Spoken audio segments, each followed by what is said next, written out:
우리가 세상을 살다 보면 억울하고 원통한 일을 겪는 경우가 있습니다. 특별히 신앙생활을 하나님 앞에서 잘 하려고 하는데 고난과 어려움을 당할 때 그 고통이 더욱 크지요. 그때 우리가 어떻게 해야 할까요? 오늘 시편이 그에 관한 말씀이라고 할 수 있습니다. 본문을 보시면은 다윗이 대단히 어려운 지경에 놓여 있는 것을 알 수가 있습니다. 다윗이 공격을 받고 있습니다. 그 공격을 묘사하는 말씀이 3절에 나와 있지요. 넘어지는 담과 흔들리는 울타리 같이 사람을 죽이려고 일제히 공격한다. 언제까지 하려느냐 하는 것 보니까 끊임없이 공격을 당하고 있었던 것이죠. 넘어지는 담과 흔들리는 울타리는 무슨 말일까요?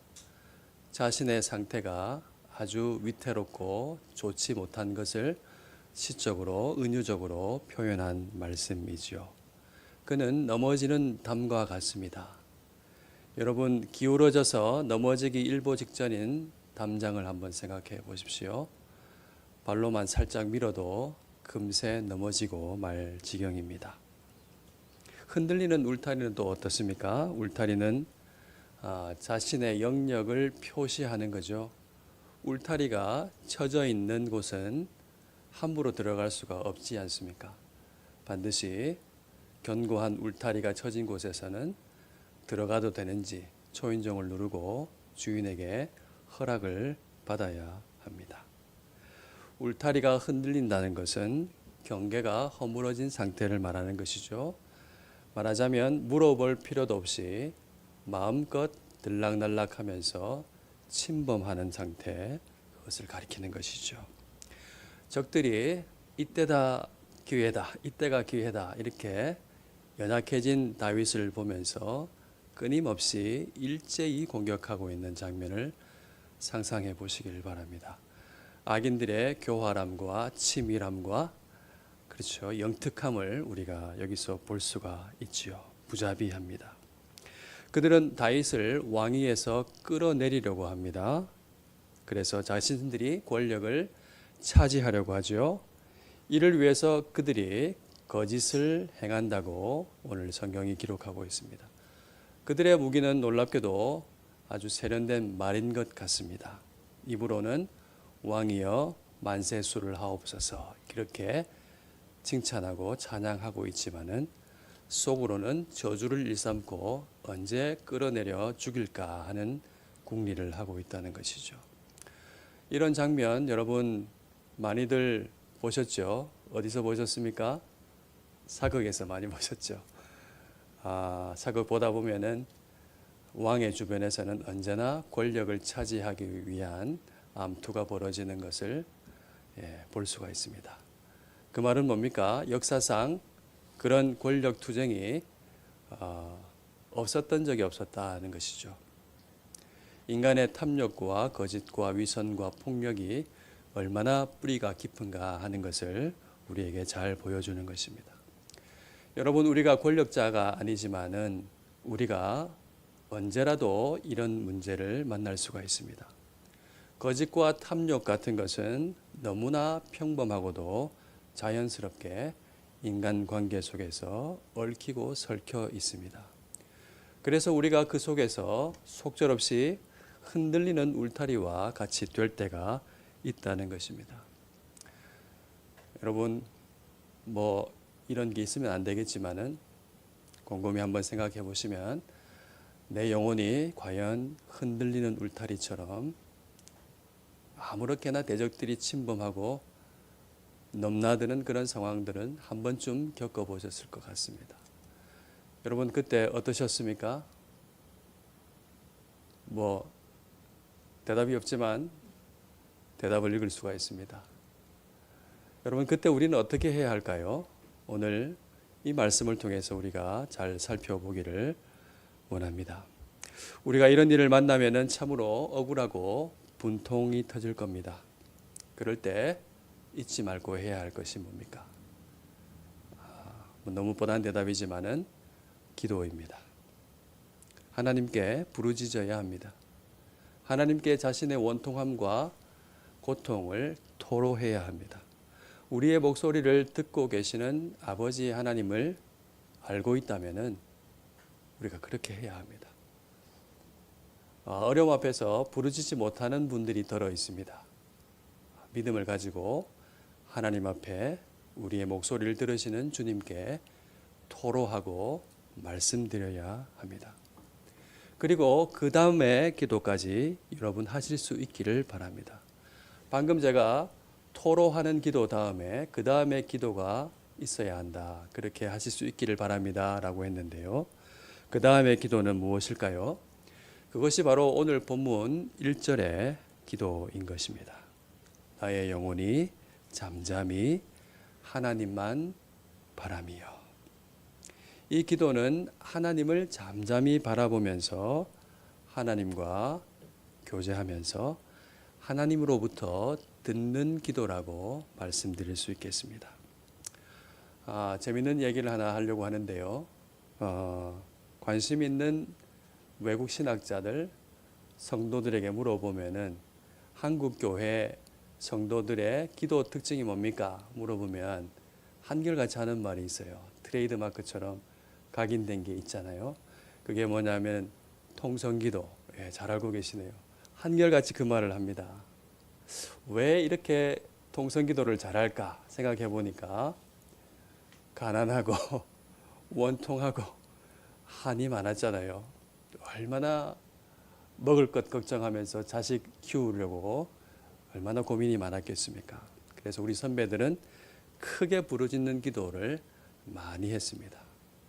그리고 이 기도가 한 많고 정 많은 한국 사람들에게 있어서 잘 들어맞는 기도 같아요. 그렇죠. 그래서 화끈하게 기도를 좀 해야 기도했다 하는 그런 느낌을, 만족감을 가질 정도로 그랬습니다. 그런데 얼마 전 작고하셨는데요. 고재수 선교사님이라고 있습니다. 그분은 누구냐 하면은 네덜란드에서 오신 교수 선교사님이십니다. 오래전에 고려신학교에서 개혁신학을 가르치는 그 분이었는데 그분이 항상 강의하시면서 하신 말씀이 있다고 합니다. 우리가 간과하기 쉬운 점을 대해서 일깨워 주신 말씀이죠. 유명한 일화인데요. 한국 신학생들이 공부하고 또 할 때 기도하는 걸 보면서 통성기도를 열심히 하고 하니까 하루는 이렇게 질문했다고 합니다. 발음은 네덜란드 교수님이니까 정확하진 않았겠죠. 왜 그렇게 기도하십니까? 하나님은 멀리 있지 않습니다. 우리 곁에 계십니다. 그렇게 했습니다. 역사가 다르고 문화가 다르기 때문에 어떤 것이 옳다고 단정할 수는 없지만은 부르짖는 것 일변도의 기도에 대한 그분 나름대로의 아쉬움을 토로한 것이죠. 내가 크게 부르짖기만 한다면은 듣기는 어렵습니다. 기도를 흔히 하나님과 나누는 대화라고 비유하곤 하는데 여러분 우리끼리의 대화에서도 내 말만 크게 하다가 다 하고 나면은 집에 가버리면은 소통이 되지 않겠죠.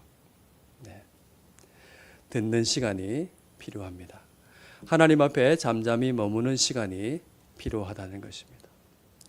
우리가 이 소중한 하나님 앞에 잠잠한 기도의 시간을 해야 하는데 어떻게 표현할 수 있을까요?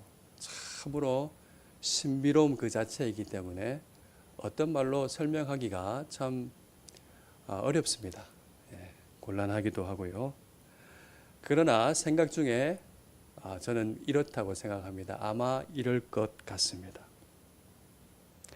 엄마 앞에서 실컷 울고 난 아이의 마음과 같을 겁니다. 퉁퉁 부은 눈으로 다 울고 나서 엄마를 바라보면서 엄마가 쓰다듬으면서 그렇게 하시는 말씀을 듣는 순간일 것 같습니다. 엄마가 그랬구나 이렇게 하시면서 그리고 기진맥진한 자식을 위해서 이내 맛있는 음식을 내어주시고 품에 꼭 안아주시는 그런 장면이지 않을까 생각이 듭니다. 다 울고 나서 토로할 힘마저 없을 때, 그래서 내가 잠잠해질 수밖에 없을 그때에 한이 없으신 하나님의 사랑의 품에 안기고 그 품을 느낄 수가 있는 것이죠.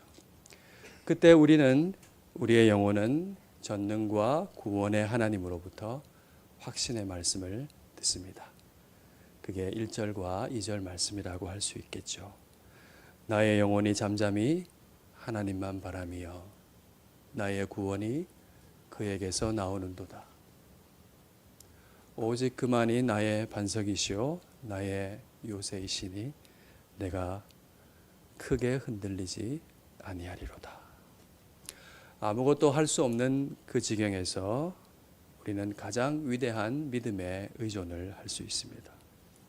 하나님께서 왜 이 고난을 허락하셨는지 다 이해할 수는 없을지라도 하나님 앞에서 잠잠히 그분을 바라보게 될 때에 비로소 깨닫는 것이 나의 구원이 그에게서 나오는도다. 나의 반석이신 하나님, 나의 구원의 요새이신 하나님이 내 앞에 계시는구나. 고로 내가 크게 흔들리지 아니하리로다. 조금은 흔들릴 수 있겠지만은 좌지우지되지 않을 만큼 크게 흔들리지 아니하리로다 하는 것을 깨닫게 되는 것입니다. 여러분, 평소에 우리가 하나님을 어떻게 얼마나 의존하고 있는지를 한번 생각해 보기를 원합니다. 삶이 평온하고 내 선에서 할 수 있는 일이 많을 때는 우리가 하나님을 잘 의지하지 못하는 것 같습니다. 어려움이 닥칠 때야 비로소 하나님의 이름을 부르고 기도하는 경우가 많습니다. 여러분, 우리가 평온한 일상 속에서도 하나님을 믿음으로 바라보며 의존하고 하나님께 시선을 두는 그런 연습을 하실 수 있기를 바랍니다. 이는 하나님을 잠잠히 바라보는 기도에서 시작될 것입니다. 외롭고 힘들고 지칠 때 유튜브를 보는 것이 아니라 하나님 앞에 고요히 앉아서 주님을 생각하고 나의 형편을 주님께 아뢰는 시간을 가져볼 수 있기를 바랍니다. 하나님을 잠잠히 바라보면은 우리의 혼란스러운 생각이 멈추고 바쁘기만 했던 우리의 영혼이 비로소 쉬게 됩니다. 하나님께서 우리와 함께 계신다는 약속을 다시금 신뢰할 수가 있습니다. 비록 우리에게는 즉각적인 답이 보이지 않고 참으로 답답할지라도 잠잠히 하나님을 바라보게 될 때에 하나님께서 주시는 소망으로 우리 마음이 든든하게 채워질 것입니다. 이 기도의 시간에 우리는 하나님께서 내 곁에 계시다는 사실을 신비롭게 깨닫게 됩니다. 하나님 안에 나의 삶이 있다는 것을 어려움 중에도 발견하게 되면서 비록 어려운 상황 속에서도 요동하지 않을 수가 있습니다. 사람들이 기대하는, 대적들이 기대하는 근심과 불안에 휩싸여서 어쩔 줄 몰라 하는 우리의 얼굴빛이 아니라 그 기도 안에서, 하나님 안에서 우리의 얼굴이 신비롭게도 평안으로 빛나는 얼굴을 갖게 될 것입니다. 이뿐만이 아니라 그 기도 시간에 우리는 중요한 두 가지 사실을 깨닫게 된다는 것을 알려드리고자 합니다. 그 첫 번째는 인간의 슬픔입니다. 9절 말씀이지요. 기도하는 사람은 하나님을 만남으로 인간의 슬픔을 깨닫습니다.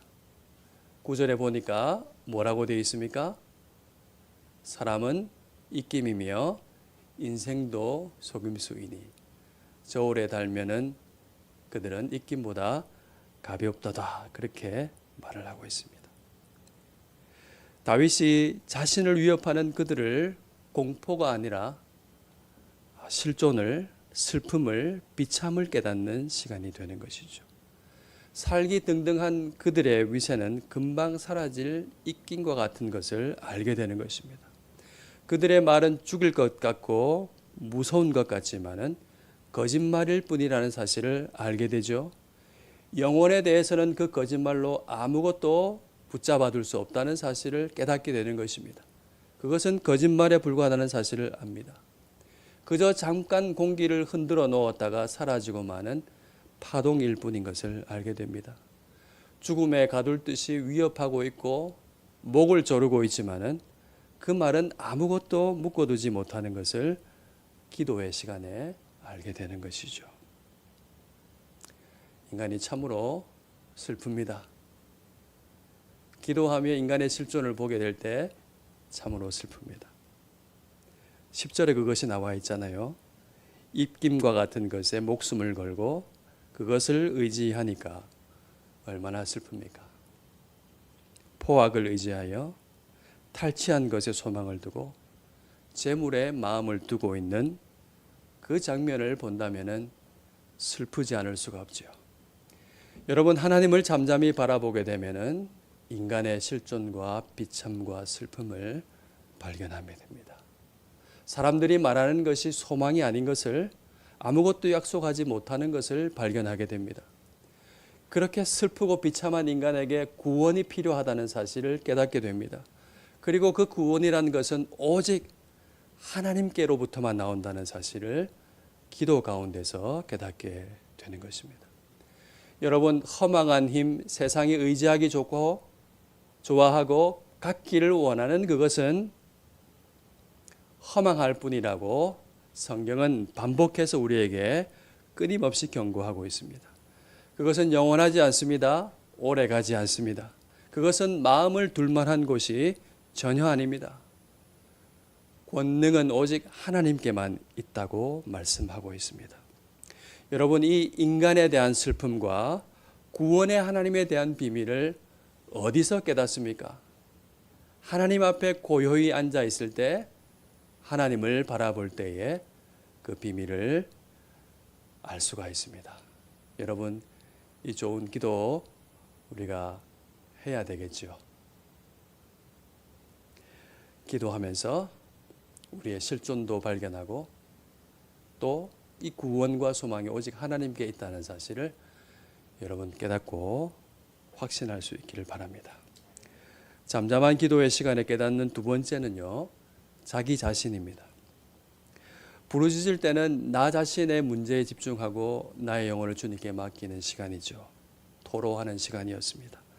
하나님을 잠잠히 바라보는 이 시간에는, 그렇죠, 자기의 문제를 잠시 내려놓고 하나님을 바라보게 될 때에 하나님을 알게 되고 동시에 나를 발견하게 되는 것입니다. 참 신비로운 것 같아요. 대적들의 모습이 곧 내 안에도 있다는 사실을 보게 되는 것입니다. 내가 얻으려고 했던 것이 무엇인지를 보게 되는 것입니다.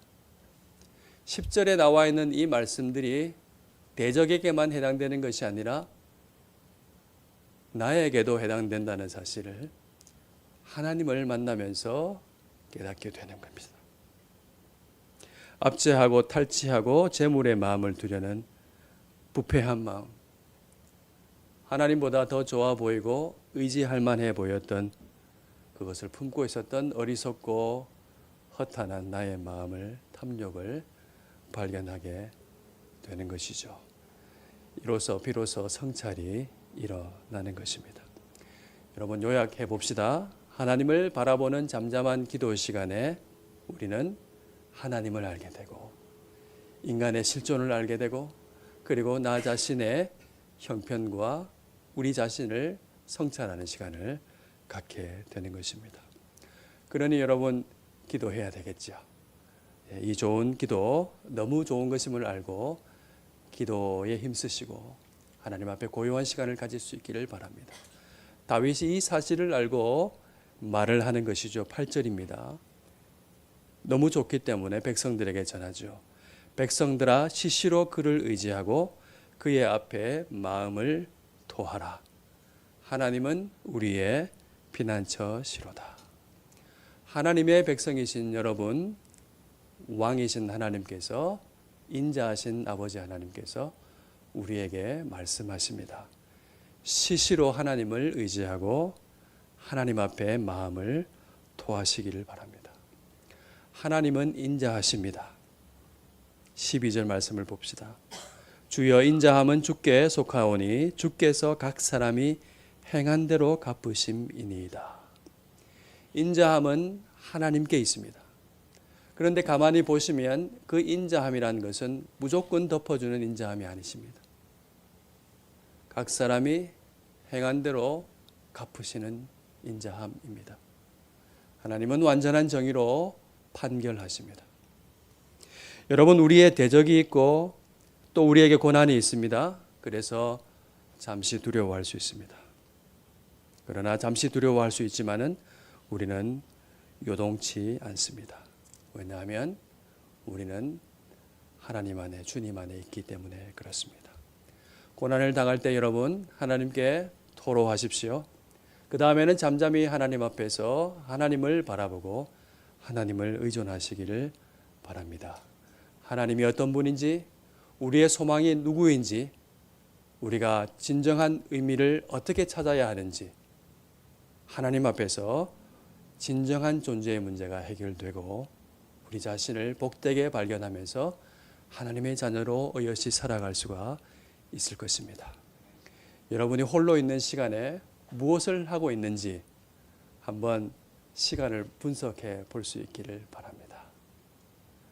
이 복된 것을 제쳐두고 허망한 것을 하고 있다면 우리가 좀 바꿔야 되겠죠.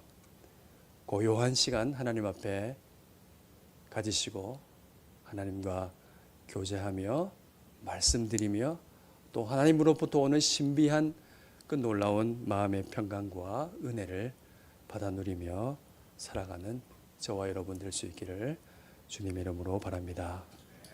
아멘. 우리 찬양부터 하죠. 찬양하겠습니다. 나의 영혼이 잠잠히 하나님만 바랍니다.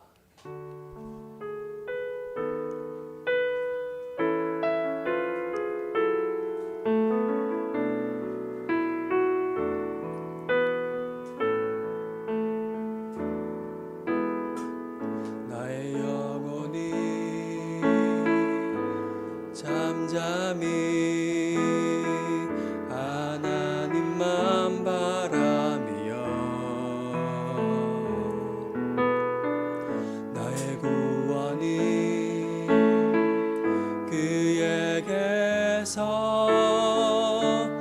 나는도다.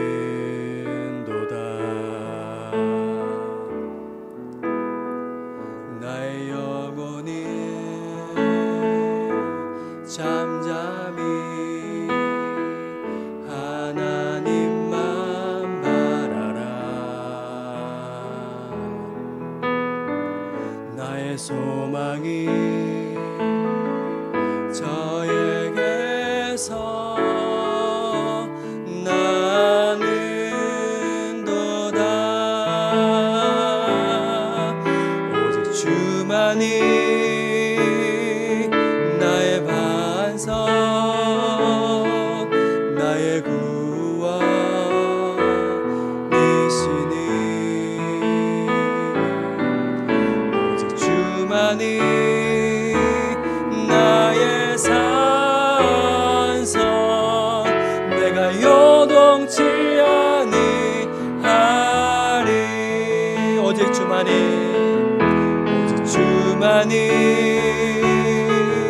나의 반석 나의 구원이시니 오직 주만이 나의 산성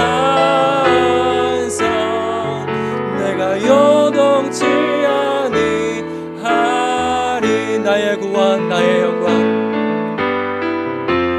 나의 구원 나의 영광 하나님께 있으니 하나님께 있으니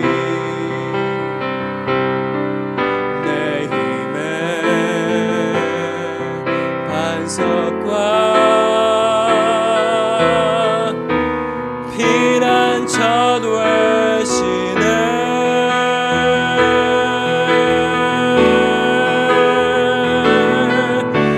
주만이 나의 반석